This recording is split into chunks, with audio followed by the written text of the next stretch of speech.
Hi everybody, today we are going to discuss about the azoospermia यानी कि नील शुक्राणु। देखिए, नील शुक्राणु का नाम सुनते ही आम आदमी बिल्कुल घबरा जाता है। आम आदमी क्या, खास आदमी भी जिसे पता नहीं है इस बारे में, वो भी घबरा जाता है। लेकिन आज आपके वो सारे वहम, सारे शक दूर हो जाएंगे कि हम बाप नहीं बन सकते। आप बाप बन सकते हैं। ऊपर वाले ने चाहा तो आप जरूर बाप बनेंगे। और इस वर्ड को सुन के मत घबराइए, नील शुक्राणु को सुन के या पढ़ के मत घबराइए कि रिपोर्ट में आ गया है कि नील शुक्राणु। यहां पर एक वर्ड देखिए, इसकी मैं जो डेफिनेशन बता रहा हूं उसके ऊपर गौर करिए। इस पर है a complete absence of sperm from the fluid ejaculated during orgasm. यहां पर देखिए, इस लफ्ज पर ध्यान दीजिए। यहां पर यह लफ्ज लिखा है एब्सेंस ऑफ स्पर्म। इस पर इतना ध्यान मत दीजिए, बल्कि इस पर ध्यान दीजिए कि इजैकुलेटेड ड्यूरिंग ऑर्गाज्म, यानी कि जब सेक्स करता है इंसान, सेक्स करने के बाद जो सीमेन डिस्चार्ज होता है, जिस वक्त डिस्चार्ज होता है यानी कि बाहर आता है, वो इजैकुलेटेड मींस जो है बाहर आना। तो वो जब बाहर आता है तो बाहर आने के बाद उसका एनालिसिस किया जा रहा है कि उसके अंदर स्पर्म है या नहीं है। तो उसमें लिख दिया अगर कि नील स्पर्म, नील शुक्राणु, तो आप उससे क्यों घबरा रहे हैं? तो ये तो जो बाहर निकला है आप उसमें देख रहे हैं। हो सकता है कोई कमी जो है वो इनसाइड हो, स्पर्म बन रहे हो लेकिन जो है वो आपका बाहर ना निकल रहे हो, या कुछ और वजह हो सकती है। तो आप इस वर्ड को सुन के मत घबराइए कि एब्सेंस ऑफ स्पर्म, बल्कि आप ये देखिए इजैकुलेटेड ड्यूरिंग ऑर्गाज्म, यानी कि जब बाहर निकलता है सीमेन, उसमें एब्सेंस दिखाया है। तो ये फाइनल नहीं हो गया है कि अब आपकी बॉडी के अंदर स्पर्म है नहीं, ऐसा नहीं है।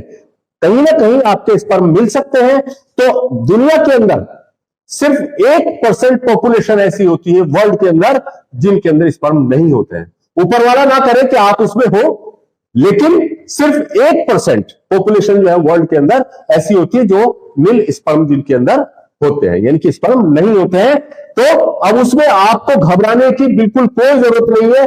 सीमेन एनालिसिस के बाद आप ये अगर वर्ड देख रहे हैं तो आप डोंट वरी, बिल्कुल परेशान मत होइएगा। आप फर्दर अपने इन्वेस्टिगेशन कराइएगा और ऊपर वाले ने चाहा तो आप जरूर बाप बन सकते हैं। उससे पहले मैं आपको कि स्पर्म फॉर्म कैसे हो रहे हैं, किस तरह से प्रोसेस काम करता है, वो उसके बारे में मैं थोड़ा सा आपको बताना चाहूंगा, ताकि आपके कंफ्यूजन आज दूर हो सके और आप इस आने वाली परेशानी से अननेसेसरी परेशान ना हो सके। देखिए, आपको मैं यहां थोड़ा सा ये बताना चाहूंगा कि स्पर्म फॉर्म कैसे हो रहे हैं, कैसे बनते हैं स्पर्म। आपके दिमाग के अंदर एक ग्लैंड होती है, इसको पिट्यूटरी ग्लैंड कहते हैं। वहां से दो हार्मोन सीक्रेट होते हैं, FSH and LH, follicular stimulating hormone और ल्यूटिनाइजिंग हार्मोन, जो इफेक्ट डालते हैं आपका इस स्ट्रक्चर के ऊपर जिसको हम टेस्टिस कहते हैं। ये जो स्ट्रक्चर यहां पर मौजूद है, यानी कि जिस्म से बाहर जो थैली लटकी हुई है, इसको हम स्क्रोटम कहते हैं। और इस स्क्रोटम के अंदर ये जो आपका ये गोली होती है, ये जो अंडा होता है, गोली जैसी चीज होती है, इसी को हम टेस्टिस कहते हैं। तो वो एफएसएच और एलएच जो है वो आपका स्टिमुलेट करते हैं आपकी इस स्ट्रक्चर को, जिसको हम टेस्टिस कहते हैं, जहां से दो चीज प्रोडक्शन हो रहा है, एक स्पर्म का प्रोडक्शन और एक जो है आपका मेल सेक्स हार्मोन का प्रोडक्शन, जिसको हम टेस्टोस्टेरोन हार्मोन कहते हैं। वो दोनों चीजें अगर आपके प्रॉपर फॉर्म हो रही है तो आपको कोई दिक्कत नहीं होगी, लेकिन अगर इन दोनों चीजों में डिफेक्ट आ रहा है तब आपको परेशानी हो सकती है। लेकिन वो परमानेंट क्यों, मतलब कहने का परेशानी नहीं होती है। तो उसमें आपका यहां पर स्पर्म बनते किस तरह है, जरा सा ये बता रहा हूं आपको कि इस गोली के अंदर ये स्ट्रक्चर है, देखिए लोब्स है, इनके अंदर ट्यूब्स होती हैं जिनको हम सेमिनिफेरस ट्यूब्यूल्स कहते हैं, और उन ट्यूब्यूल्स के अंदर स्पेशल सेल्स होती हैं जो आपका स्पर्म को प्रोड्यूस करती हैं, जो स्पर्म बनाती हैं। तो यहां पर जो स्पर्म बनते हैं, इस स्ट्रक्चर के अंदर जो स्पर्म बनेंगे, बनकर जो है वो इस लाल वाली स्ट्रक्चर के अंदर इकट्ठा हो जाते हैं, जिसको हम इपीडीडाइमिस कहते हैं। इपीडीडाइमिस इसको हम कहते हैं। यहां पर वो स्टोर रहते हैं। उसके बाद जो है जब बॉडी से बाहर निकलना होता है तो फिर इस रास्ते से होते हुए, इस रास्ते से जिसको हम वास डेफरेंस कहते हैं, इस रास्ते से होते हुए ये आपका जो है फिर यहां पर आएगा और यहां से होते हुए आपका ये जिस्म से बाहर निकल जाता है।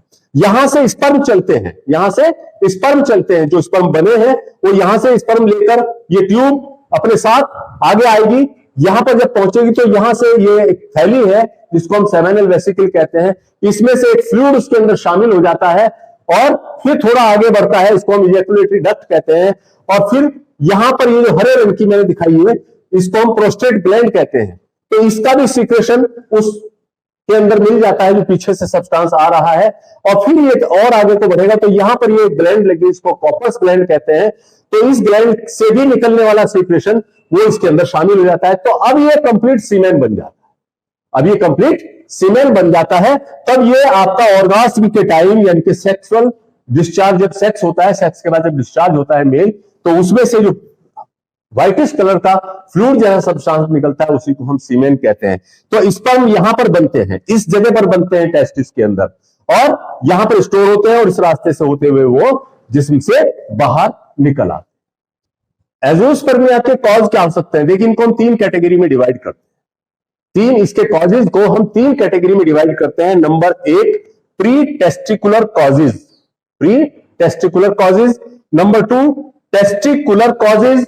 और number three, post testicular causes. Number एक, प्री टेस्टिकुलर कॉजेज। देखिए, प्री टेस्टिकुलर कॉजेज का मतलब है कि टेस्टिस से पहले, यानी कि आप सीधा ब्रेन में जाएंगे, वहां पर पिट्यूटरी ग्लैंड आपकी मौजूद है, वो पिट्यूटरी ग्लैंड अपना फंक्शन प्रॉपर ना कर रही हो। जब वो फंक्शन प्रॉपर नहीं करेगी तो वहां से एफएसएच और एलएच जो हार्मोन निकलने हैं, रिलीज होने हैं, वो हार्मोन रिलीज नहीं हो रहे हैं।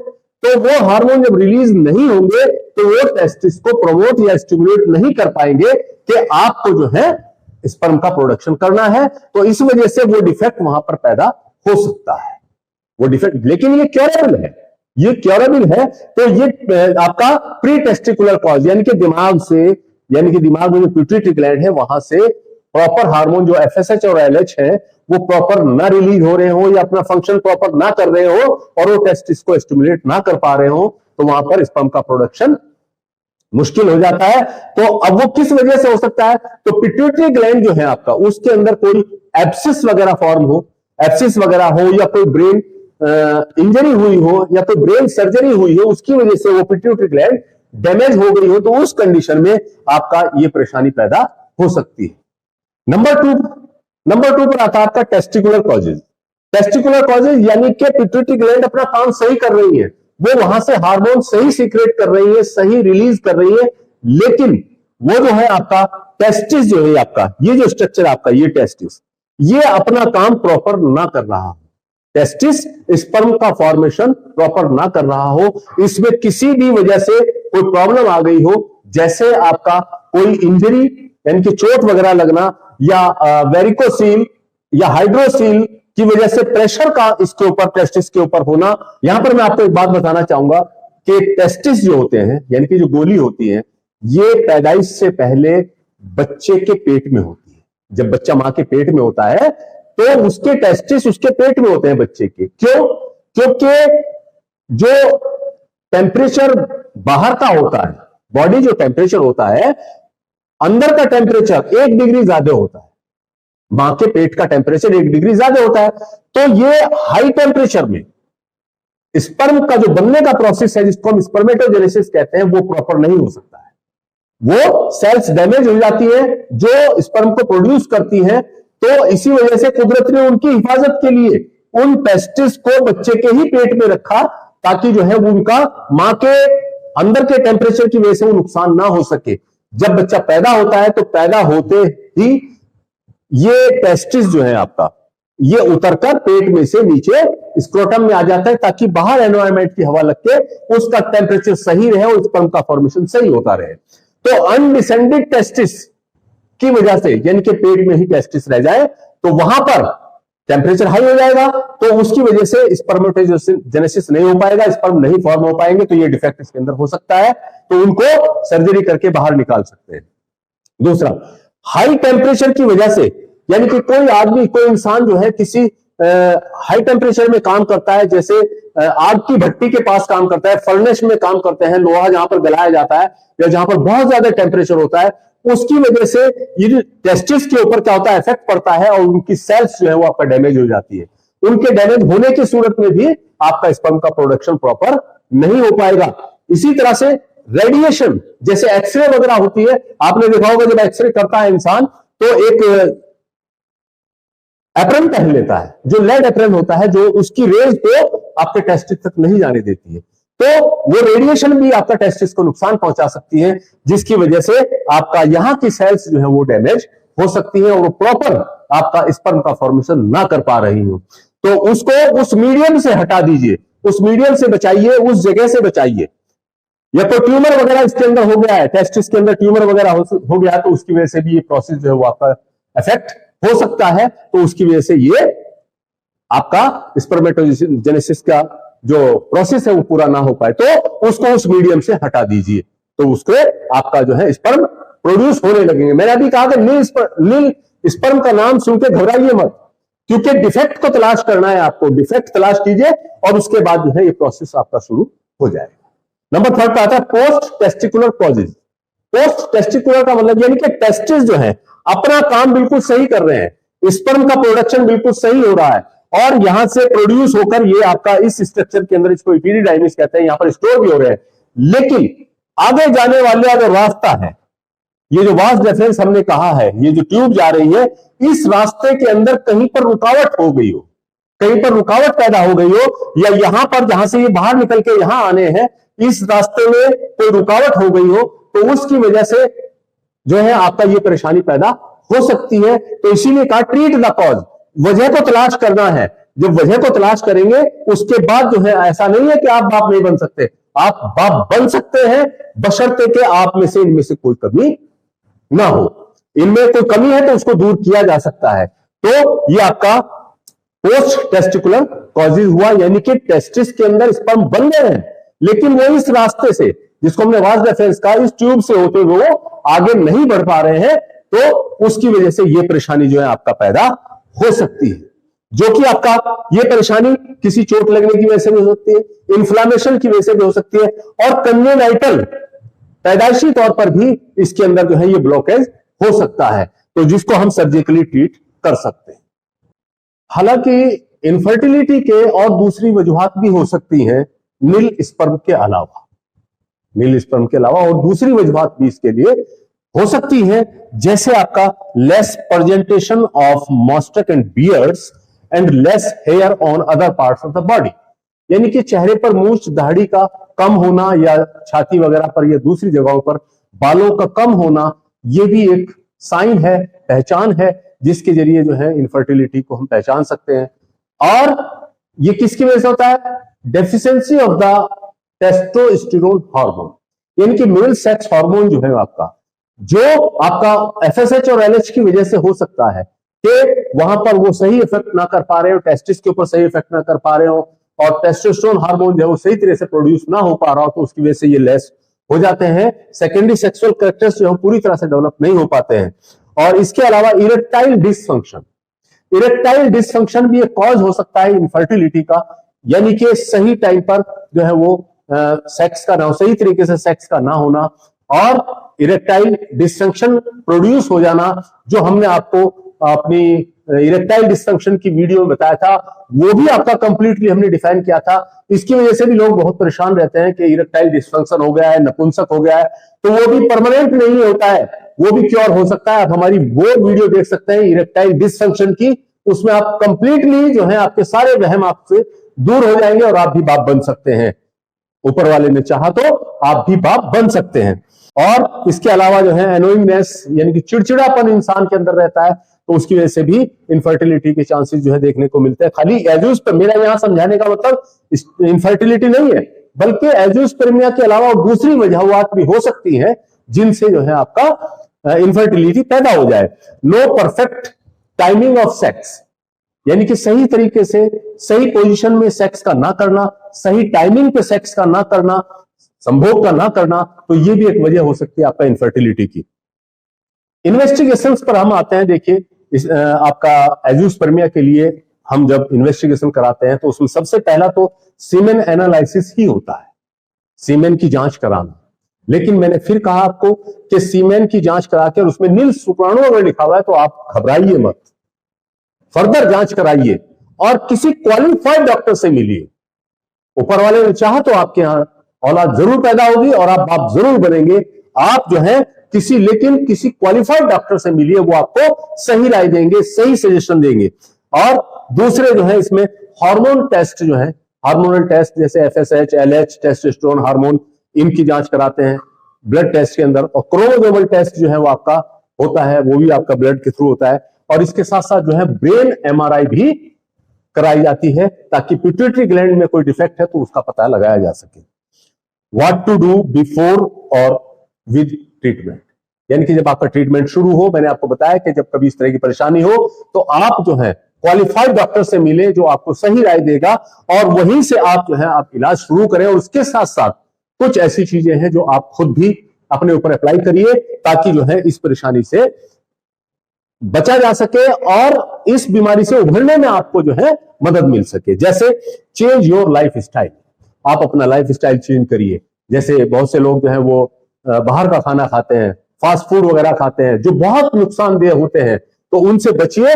तो बाहर के खाने से, तली हुई चीजें ज्यादा खाने से, फास्ट फूड खाने से बचिए। और इसके साथ साथ जो है आप क्या लें, गुड डाइट, अच्छी डाइट ले, यानी कि फ्रेश फ्रूट्स लें, फ्रेश ड्राई फ्रूट्स लें, फ्रेश जो है आपका सब्जियां लें, ग्रीन वेजिटेबल्स, हरी सब्जियां वगैरह का इस्तेमाल करें।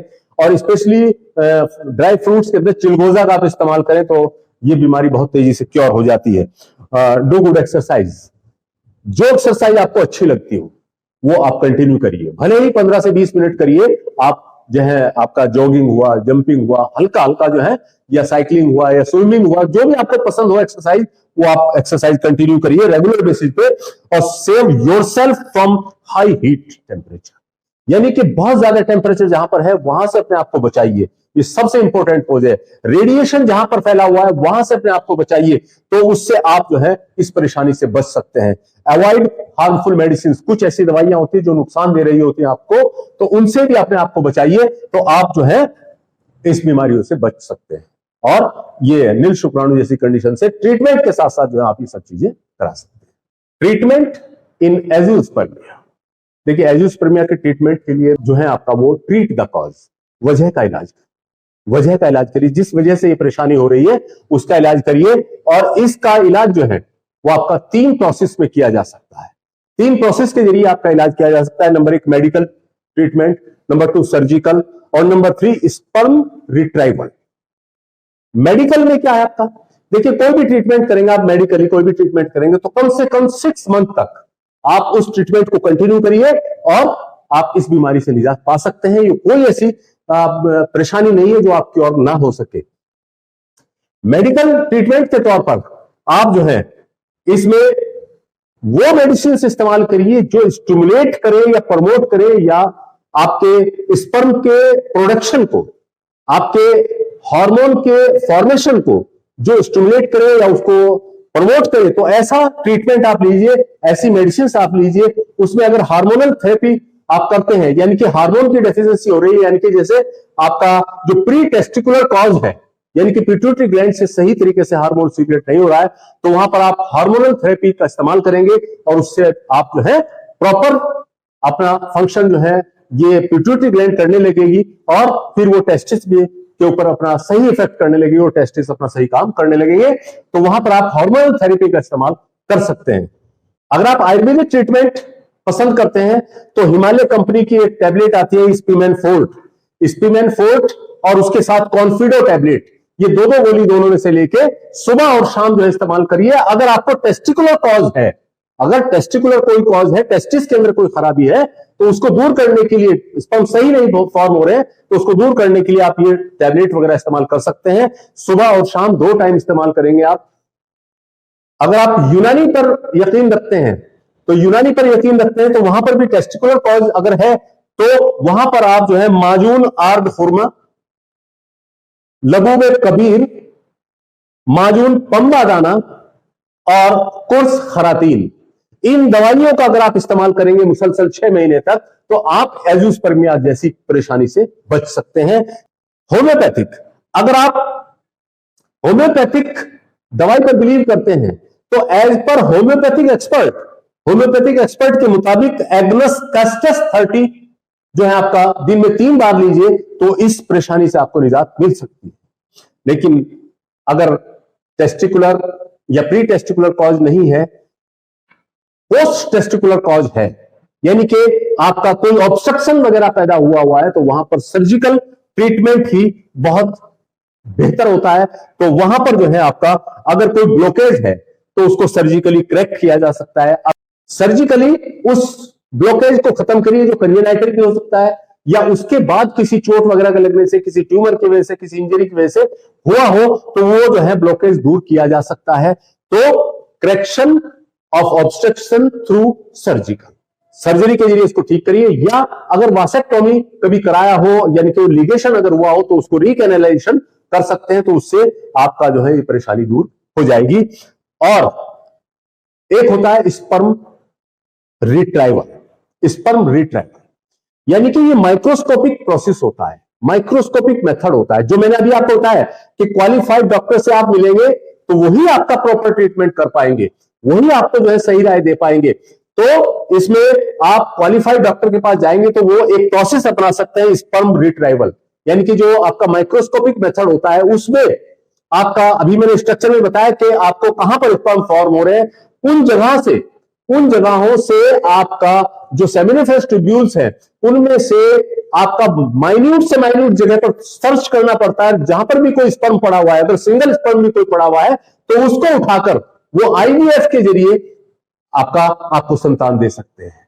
तो इसको हम स्पर्म रिट्राइवल का नाम देते हैं, यानी कि माइक्रोस्कोपिक प्रोसेस है जहां से यानी कि सर्च किया जाता है टेस्टिस के अंदर, छोटी से छोटी जगह पर, माइन्यूट से माइन्यूट जगह पर कहीं पर स्पर्म पड़ा हुआ है तो उसको स्पर्म को वहां से सिरिंजिंग मेथड से या किसी दूसरे तरीके से वहां से उठा के और उसको आईवीएफ के जरिए जो है फीमेल के अंदर ट्रांसफर किया जाता है, और वहां से आपका आईवीएफ प्रोसेस के जरिए जो है आपको संतान पैदा कराई जा सकती है। और मैं फिर कह रहा हूं, आप इसमें खाली ये लफ्ज सुन के कि नील शुक्राणु, घबराइए मत, बिल्कुल भी आप बाप बन सकते हैं, श्योरली बाप बन सकते हैं आप। तीसरा प्रोसेस होता है टीसा, यानी कि टेस्टिकुलर स्पर्म एस्पायरेशन प्रोसीजर। इस टीसा के जरिए जो है संतान पैदा करवाई जा सकती है। तो आप बिल्कुल परेशान मत होइए। होम रेमेडी के तौर पर मेरे नुस्खा याद आ रहा है, बहुत इंपॉर्टेंट नुस्खा है। इसमें आप जो है अगर संतान नहीं हो रही है तो ये काफी हद तक जो है वो कारगर साबित हुआ है। हमने खुद एक्सपेरिमेंट किया है, खुद देखा है, खुद दिया है। तो ये पुत्र जीवी नाम से दवाई आती है, शिवलिंगी के नाम से एक दवाई आती है, और नाग केसर के नाम से एक दवाई आती है। उनका 10-10 ग्राम लेके पाउडर बनाया जाता है, तो फिर उसको एक परफेक्ट टाइम पर आप जो है पेशेंट को दिया जाता है, तो उससे जो है ये परेशानी दूर हो जाती है। ये हमने खुद एक्सपेरिमेंट किया है, तो आप इसको भी इस्तेमाल कर सकते हैं। तो ये था हमारा आज का लेक्चर, एजोस्पर्मिया यानी कि नील शुक्राणु। अगर आपको इसमें से कोई सवाल आपके जहन में आ रहा है तो हमारे कमेंट बॉक्स में डाल सकते हैं, और अगर आपको ये लेक्चर पसंद आया हो तो आप लाइक शेयर सब्सक्राइब जरूर कीजिए। थैंक्स।